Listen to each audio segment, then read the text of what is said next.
Hello everyone and welcome back to my Know by Year. Today's video is going to be a week, or maybe two, in outfits.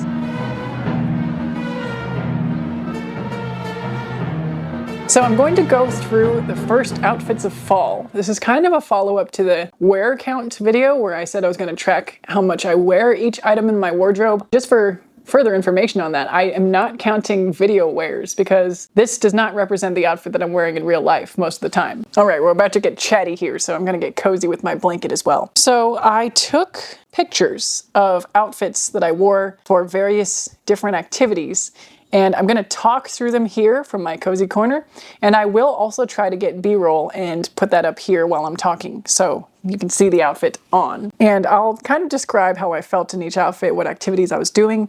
I'm gonna be starting on a Friday, and I'm not necessarily gonna be doing an outfit every day, because sometimes if I just stayed at home, it would have been very casual, you know, like a hoodie and sweatpants, and that's not very interesting.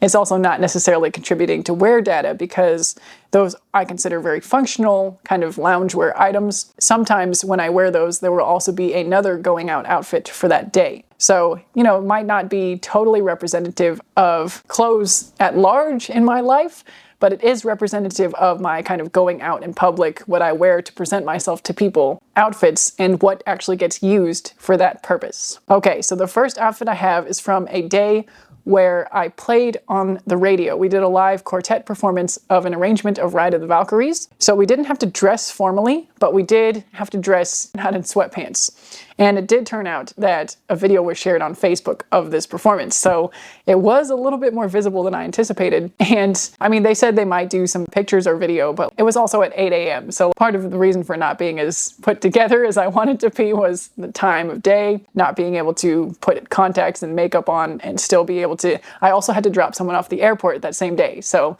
I had to be out very early indeed. Anyway, the outfit that I had on was an old favorite. I had my Brancusi jeans, the Tibby ones, you know, the dark ones, and the H&M top in case I had to take off my sweater. And I had that sleeveless button down as more like a dressy option underneath. And then my gray crew neck sweater. So again, like going out version of a sweatshirt for me, slightly elevated. And I think I just wore my Birkenstock sandals. So it was that outfit for the radio show and the airport run. Cozy, somehow a little put together and elevated despite being jeans and a top. All right, so the next day was a rehearsal and a concert. So I wore concert black and I wore my pink sweater on top. So my pink sweater from Cezanne was the piece that I used to make the rehearsal look not all concert black, because I generally don't like wearing concert black except for the actual concert. But I live too far away from the rehearsal venue to comfortably get home and have dinner and go back. So I tend to just dress for the performance if there's a double service, and one of those services is the actual show. So I added my pink sweater to be that layer of like not black for the rehearsal, and then obviously took it off for the performance. I wore my cutout elbow shirt because it adds a nice, dare I say, a little bit edgy element to just otherwise a plain black crew neck long sleeve. And so far so good. Like, we're not feeling off in any of these outfits. We felt good. Everything felt like me. These are pieces that I've worn many, many times and have lasted the test of time, stood the test of time in my wardrobe thus far. The next day I think was a sweatpants day, except for the performance, which was a repeat of the concert from the night before. And I think I wore a different top, but otherwise, yeah, I did wear a different top because I wore the Cezanne silk camisole for the first time ever, I remember now, because I was uncomfortable in it. It seemed to dip too low, like the whole front of the top was going down.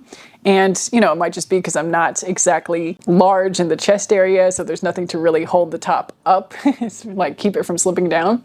But it was something I had to make a note of, because next time I wear it, if there is a next time, I'll have to wear an undergarment that I'm okay with maybe having exposed, or perhaps find a way to try to make it like hang down in the back more, if that makes sense. The next outfit I have in here was for a carriage ride. So my kids had the opportunity to wear their princess dresses. This was like a very, very, very late birthday present with the grandparents. We went on a carriage ride, you know, horse and carriage here in our city. There's like a one with lights on it, shaped like the Cinderella pumpkin, so it's a whole thing. My kids wanted me to dress up as well, so I wore my gray maxi dress, like a maxi skirt and top combo with my white boots. Don't think I actually did hair and makeup that day. It was just throwing it on. We actually went twice. So we went on a Monday and it turned out, or Tuesday, I don't know. We went on one evening and it turned out that they were closed because they didn't have any reservations, but we thought we could probably walk up. So we did not make a reservation until too late to reserve. So we just thought, oh, we'll just go and we'll just,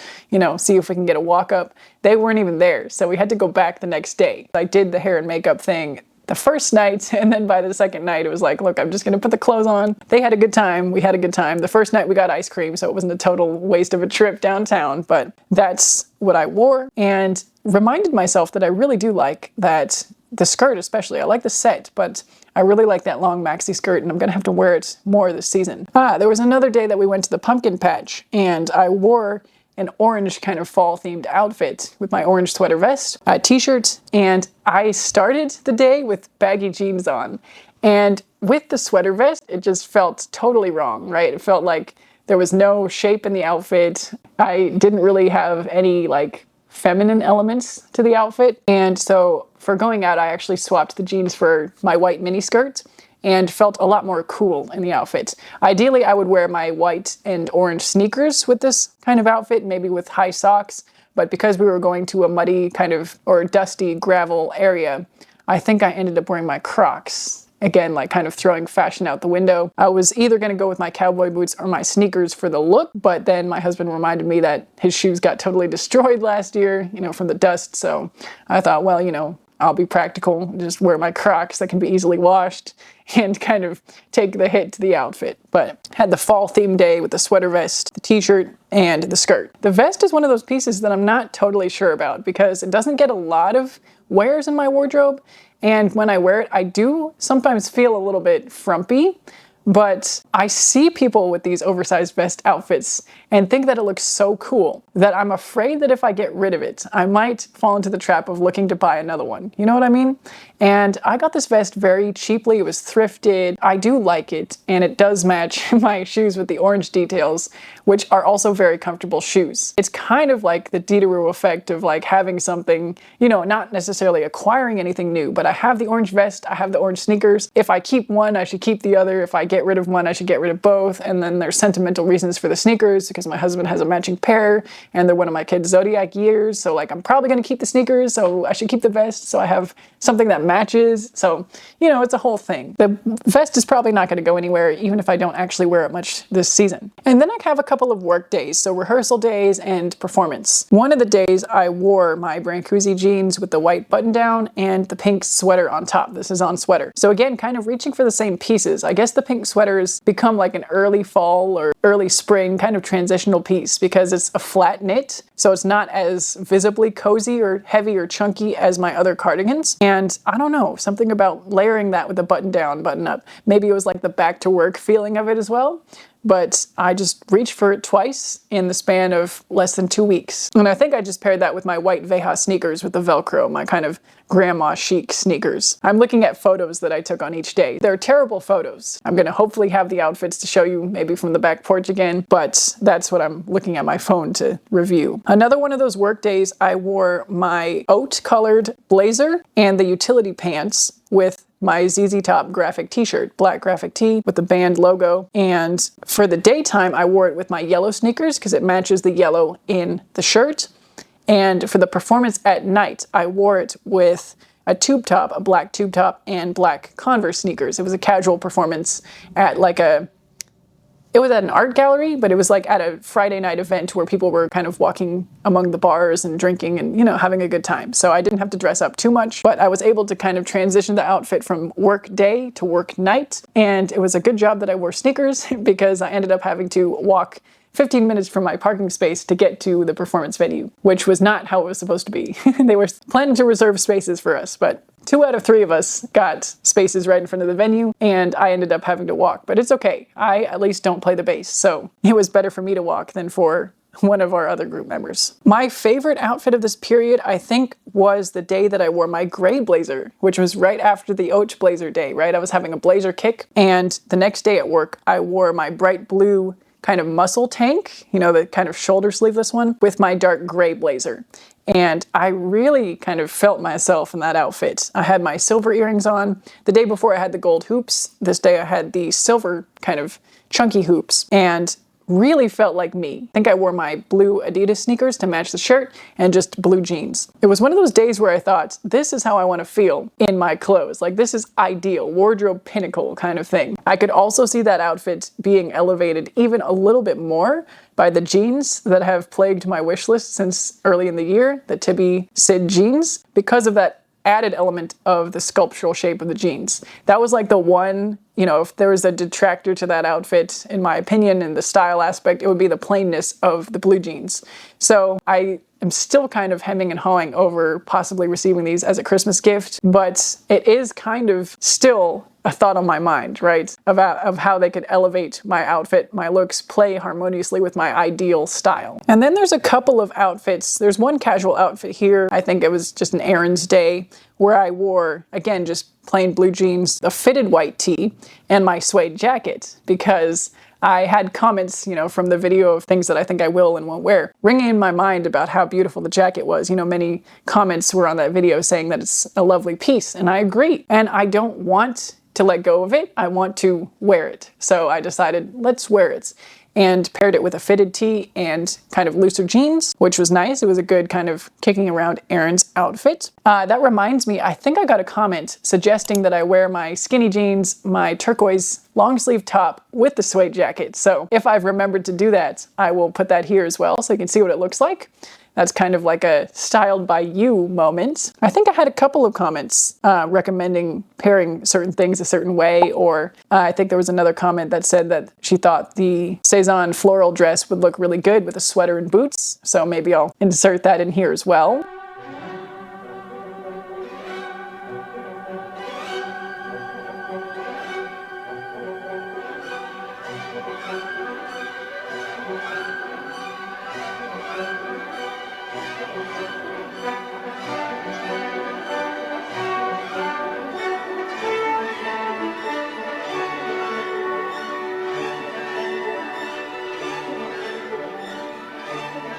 Okay, going back to my album of outfits, I have a couple more that were from more casual days. One of them was a dinner with my parents when they were here with the whole family, and I wore, again, my kind of brown utility pants with the brown cardigan and brown tank top. So it was kind of like a monochrome brown, even though the pants are a lot lighter. And it was kind of a mix of like super casual, but not homeware, right? Like I wasn't wearing my sweatpants. So it was like an elevated home look. And I kind of want to try to do a little bit more of that. Although I will be honest that after dinner, the pants got a little tight for comfort. They have kind of a smaller waistband. They're like a loose fit pant, but have a very fitted waistband. And it's one of those things where I could see that eventually I might outgrow them just because of the waistband. And I wonder if there's a way to make pants larger in a way that's like still aesthetically pleasing. Comment if you know how to do that, because I would love to know, is there an easy fix to like let out the waistband of pants? There's one more outfit here with my other blazer. So like I said, on a blazer kick, I have my lavender blazer, my Van Gogh tee, leggings, and Nike lavender swoosh shoes. So I think I did wear this to work as well. Again, perks of working in a casual environment where sneakers and leggings are fine, and kind of workifying the outfit with the addition of a blazer, right? Otherwise, it's essentially a t-shirt and leggings, but the lavender blazer is pulling the weight here. Now, the last two outfits I have, I think I had a total of like 14 days, like 2 weeks of outfits worth here. One day I did repeat the Brancusi jeans gray sweater combo, but with a white t-shirt underneath instead of the kind of nicer H&M button down. And then the other 2 days were both outfits requested by one of my kids because they were to match hers. So we have some fun having matching moments. We have some items that are like designed to match.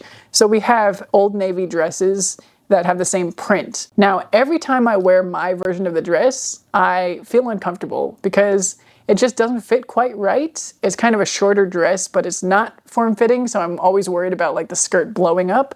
And the print is like a small scale floral, and it's just not my favorite on me. It is navy blue, which is one of my preferred colors, but just the rest of the garment is just not totally in line with how I want to feel in my clothes. But again, it wasn't worn for my comfort. It was worn to have kind of the matching moment with one of my kids. And she also has a red sweater, so she told me to wear my red sweater, and I wore my red flats with this look. The last look that was also inspired by my child, or chosen by my child, was another red sweater look. Again, because she has that sweater. And this time it was paired with my red tank and denim shorts, because she was wearing denim shorts that day and it wanted me to match. So these were both kind of stay-at-home casual days. I would not go to work in denim shorts. I am not opposed to wearing shorter skirts to work, but I probably would have to wear tights under to feel kind of put together enough to wear those in that environment, even though my work environment is pretty casual. With that, I think that's all of the outfits I have to share with you for these first couple of weeks of tracking my wardrobe.